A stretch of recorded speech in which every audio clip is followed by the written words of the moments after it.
Hey there, what's going on? Thanks so much for clicking on this video. Today we are going to talk about the missing persons case, Megan Folglesong. She went missing in 2015, and the reason that I want to cover this case is because last year the main suspect, the prime suspect, actually killed himself. And so if you happen to know any information now, maybe you would be more willing to come forward, or if you know somebody that has information, maybe they would be willing to come forward. Because yeah, this guy was a real creep, and he is now deceased. And so if anybody was to be in fear of him, maybe they wouldn't be now. So that's the case. We're going to go through it. So if you'd like to help find missing people, if you're just fascinated by the fact that people vanish off the face of the earth, and you care, want to do something for somebody else, your fellow human, then go ahead and click subscribe. And that's what I do here. I am not a private investigator. I am not a reporter.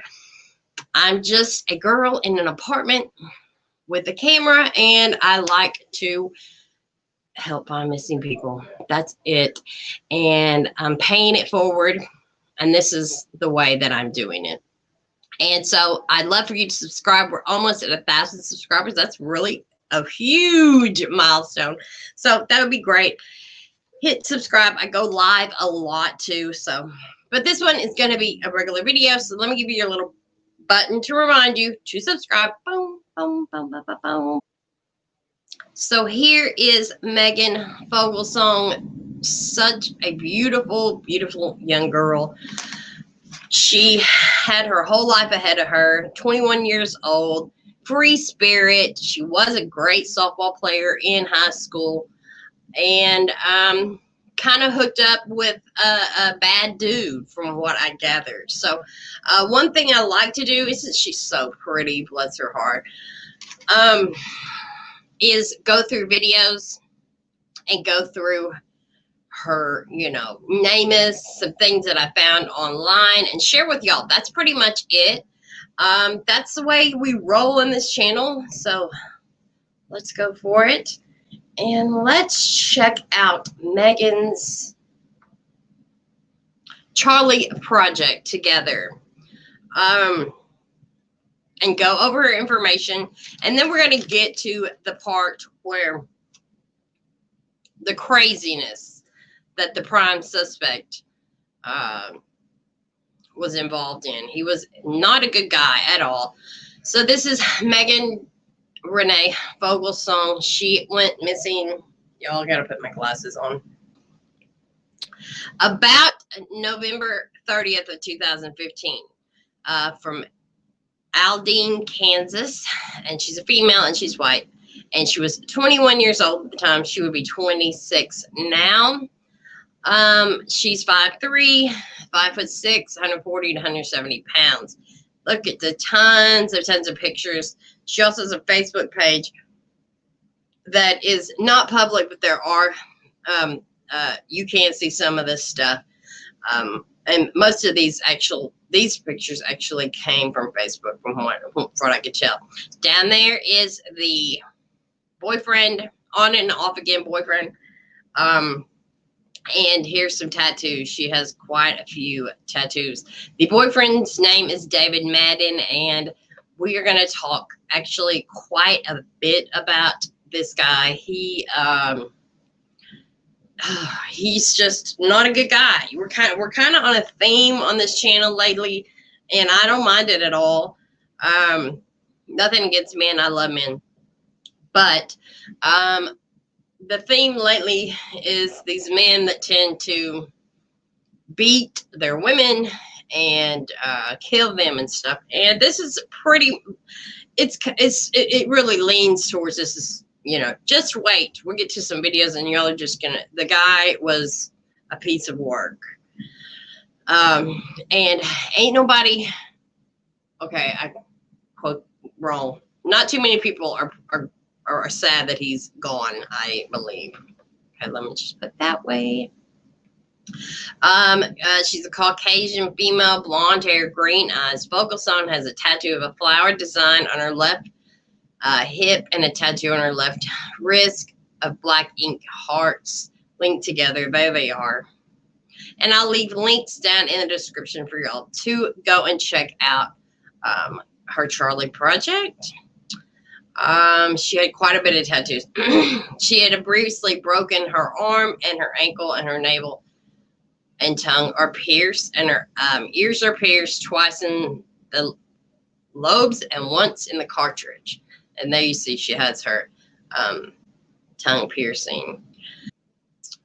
She's also on Namus, so I want to go over her Namus too, because there was a little an interesting thing that I wanted to make sure that we know, you know, I know, everybody knows that an interesting tidbit about Megan.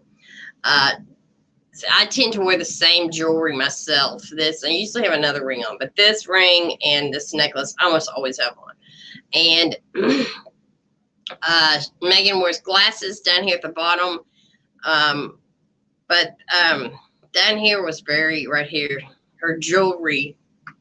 She wore an infinity necklace quite often. So I think that's interesting. If anyone was to find some remains and they found a necklace, you know, that would be a good sign. She also wore glasses, but mostly she wore contacts, from what I also gather. So yeah, I'll leave a link to this too. Well, should we just jump right into her boyfriend named David L. Madden? He was known to be physically and mentally abusive to Megan. At one point, he kidnapped her. Yes, get this. Yes, he kidnapped her and put a straitjacket on her and held her at gunpoint and threatened to beat her. She did leave him quite often. This is the same thing, you know. She left him, she went back, she left him, she went back. It was a tumultuous relationship, but she had broken up with him, and hence the kidnapping. He wanted her back. Just a violent guy. Let's just, you know, y'all know I don't mince words on here at all. He's a violent guy. Just to hop right back onto Megan real fast, because we don't want to talk too much about him, because I do not want to forget this is the girl that's missing. But I do want everybody to remember that this guy is dead now. And so if you are ever in fear of this piece of shit, then you can come forward if he's ever talked. I can't imagine that he didn't talk any kind of trash, but I just can't. He looks like one of those guys that would probably say, hey, you know, whatever. And according to a good friend of hers, he did mention after she went missing, nobody will bother her. She won't bother anybody else anymore. That's what he said. That was a friend of hers that is quoted in saying, she won't bother anybody else. So how does he know that? Let's go back real fast over here, if you don't mind. I want to share this because this was really messed up.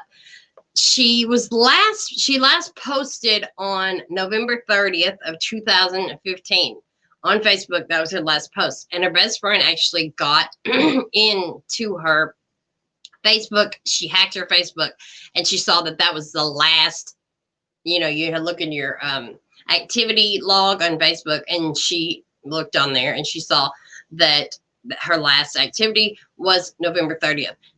Let's remember that. What happens though is that interesting. I don't really understand why it says this, but yeah.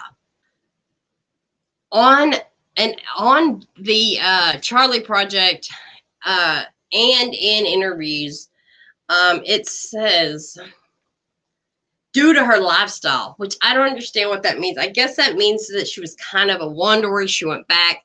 She had moved from one place with her mother to Alden, Kansas. And maybe that's why that nobody, but here's what happened. Due to her lifestyle, here it is right here, she was not reported missing until February 10th of 2016, over 2 months after she was last seen. She was spontaneous, but never had gone for an extended period of time without contacting her loved ones. She had a prepaid phone, and the carrier doesn't keep records of it after 10 days, so the authorities were unable to use phone records with their investigation. That is a tragedy. That is a tragedy. It's a tragedy. But then, but I mean, this is 2015. Things were a little bit different. I mean, but I still think that Google still tracked you, but maybe not on a prepaid phone. I'm sorry, I don't really remember. I have had plenty of prepaid phones, but I don't remember whether maybe you didn't get into your Google on a prepaid phone. So I'm assuming when they say due to her lifestyle, that's because she moved around a lot. She was spontaneous. That's the reason, I guess. But still, 2 weeks went by and she wasn't reported missing. Here's another interesting thing. Folglesong's boyfriend prior to her disappearance, this is where this says that he was physically and mentally abusive to her at one point. Kidnapped her at gunpoint. Yeah.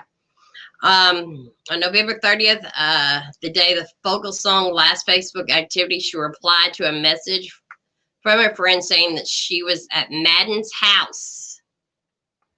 That's what she told the person on Facebook.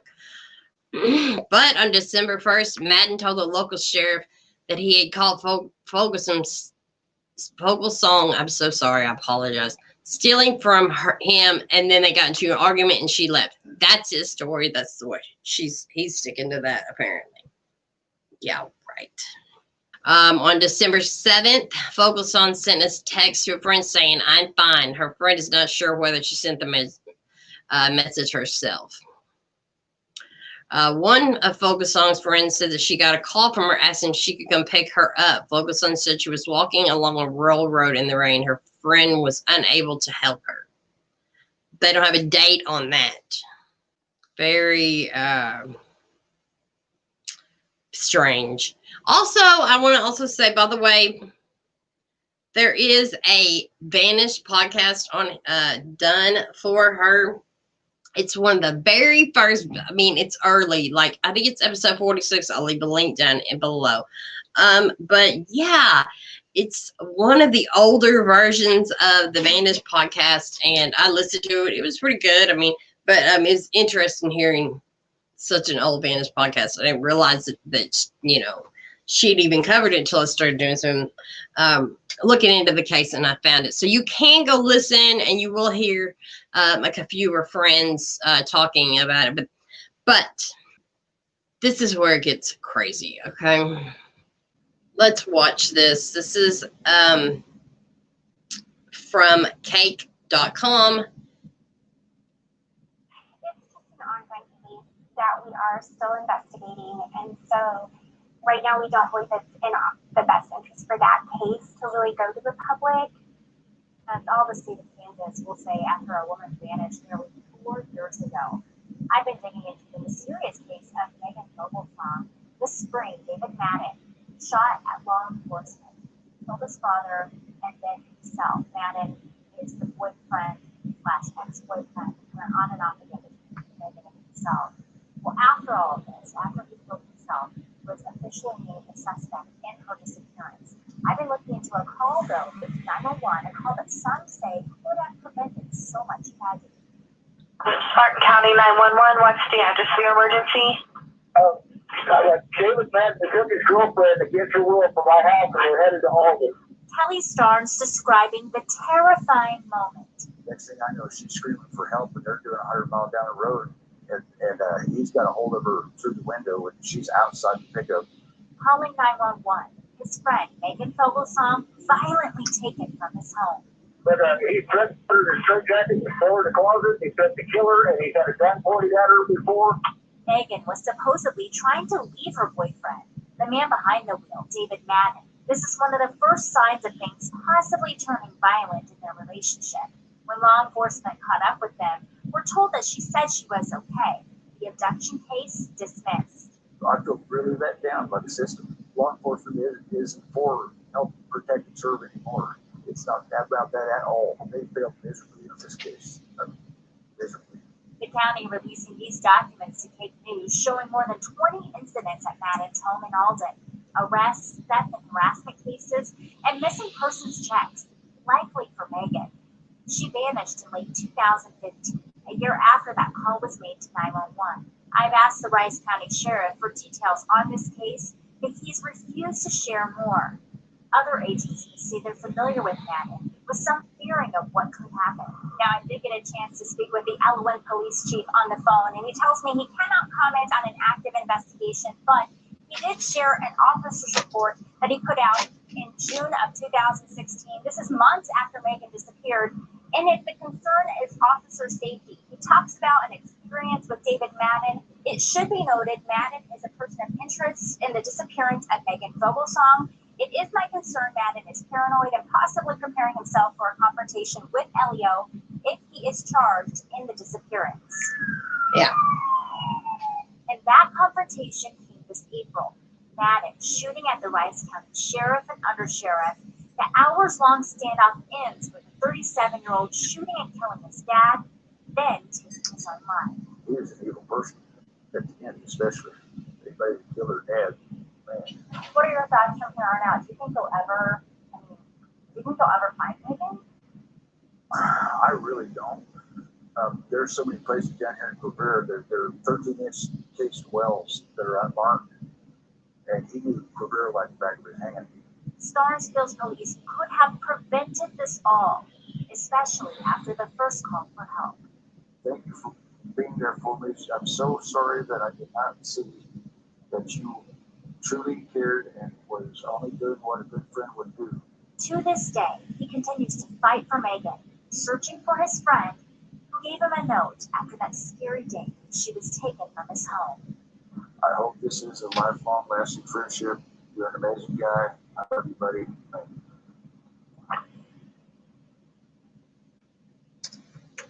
Telling me that they've been very frustrated by the case because different agencies working. They have the county and also the state kind of working together on this investigation. And so different agencies at the time, just not a whole lot of answers.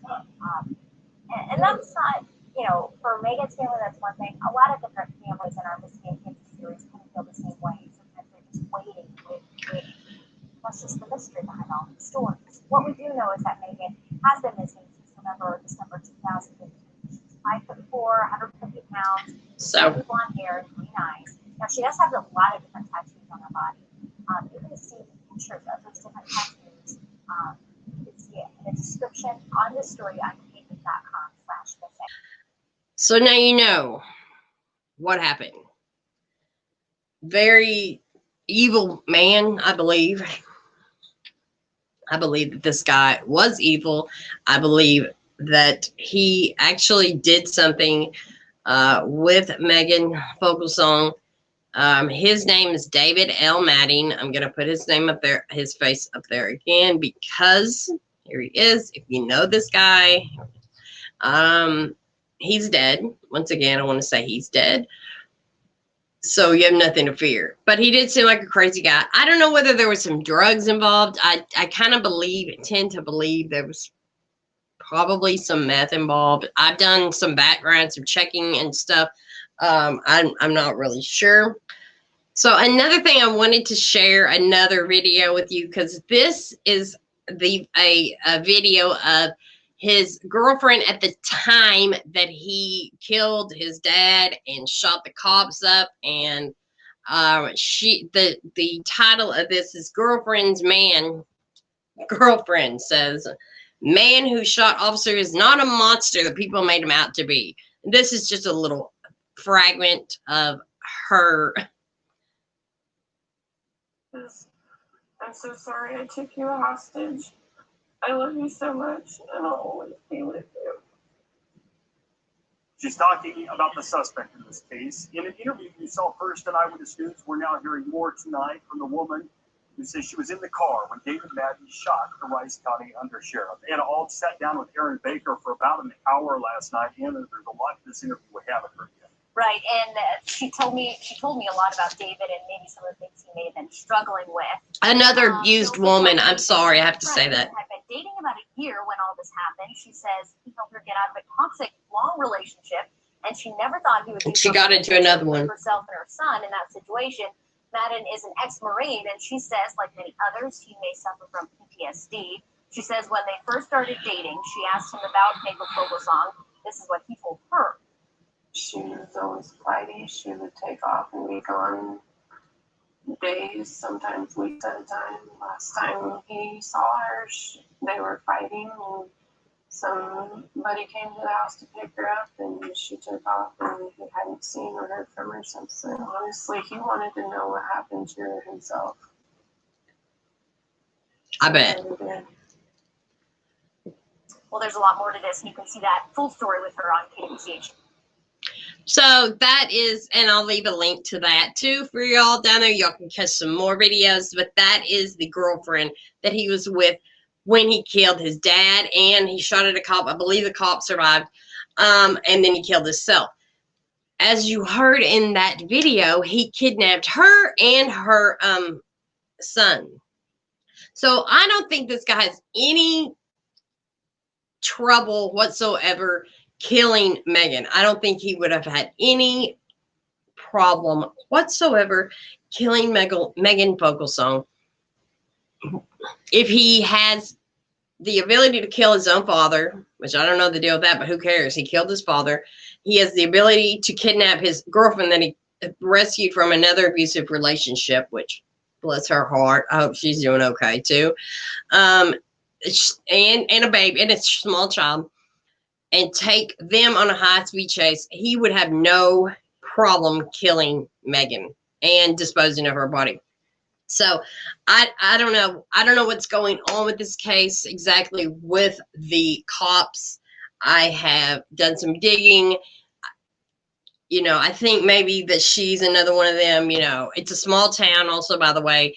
And I think maybe she's one that they're not looking for her. They had a vigil for her last year. I believe that they have a vigil for her every year in this small little town. And, you know, it's just time to bring some closure to her family, to her friends, but just period, bring some closure just to this case. This girl did not deserve that. Nobody does. And once again, I want to say, as I'm going to try to do this every time.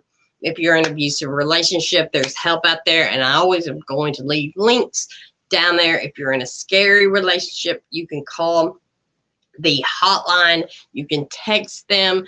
If you're scared, just do it. Somebody will talk to you and listen. I've been there. I've done that. The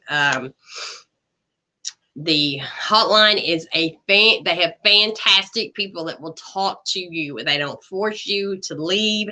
They don't tell you, you know, what to do.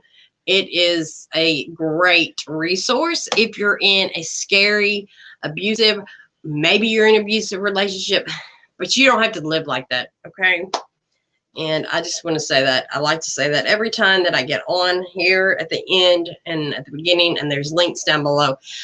So if you have any information, or you know any, have you ever heard this guy maybe talking about her?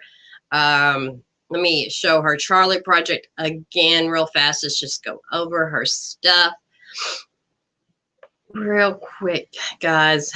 And I really appreciate, there she is, lots of pictures of her. There's also a Bring Megan Home, Alden, Kansas. She was 21 years old at the time. Look at her. Think if you think you've seen her. Maybe she is alive out there. Maybe she is, but more than likely this guy did something with her and disposed of her, and we need to get her home somehow. If you do think she's alive and you know where she's at, you know, she could call and she could get, just say, hey, I'm alive, you know, or I know where she's at. Okay, and there's the phone number. There's the phone number. I got the phone number down there going, Rice County Sheriff Office. That's the phone number. And also there's a Facebook page. bring Megan home. Please see what you can do. You can share this video. Let's try to bring Megan home. And I thank you again so much for watching. And I thank y'all all my new subscribers. And I appreciate it. This has been a moving thing for me. This has just been very good for me to be doing these. It's hard to explain, but this is a good thing for me that I'm doing this for other people. I don't know. It's just, it feels good. And so, hey, I'm doing it, and I appreciate everybody who watches and subscribes. Believe me, it's awesome. And I hope that Megan comes home, and I'll see y'all next time. Make sure that you are subscribed. Don't forget to press subscribe, my sweethearts. I appreciate y'all so much. I'll see y'all in the next video, okay?